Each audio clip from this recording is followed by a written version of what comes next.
La première église baptiste unie de Moncton est située à l'angle nord-ouest des rues Church et Queen. Elle est une église en grès brun de style néo-gothique du début du 20e siècle. La nuit de l'incendie qui a détruit l'église en bois originale en 1913, un comité de reconstruction fut créé et la nouvelle église en pierre fut achevée en 1915.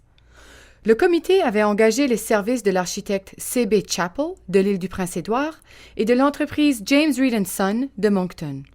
Leurs efforts combinés se concrétisèrent par un édifice en grès brun qui est toujours un des meilleurs exemples d'architecture néogothique à Moncton.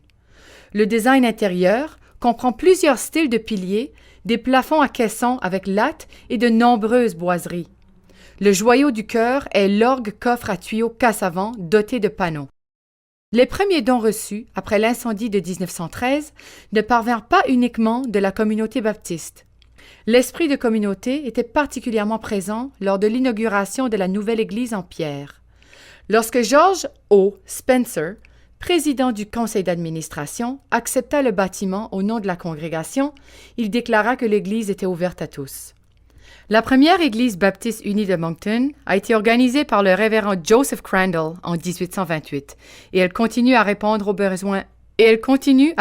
besoins religieux et communautaires de Moncton aujourd'hui.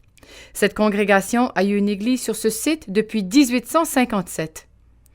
La première église baptiste unie de Moncton a été déclarée bien patrimoniale en vertu de l'arrêté sur la conservation du patrimoine de la ville de Moncton.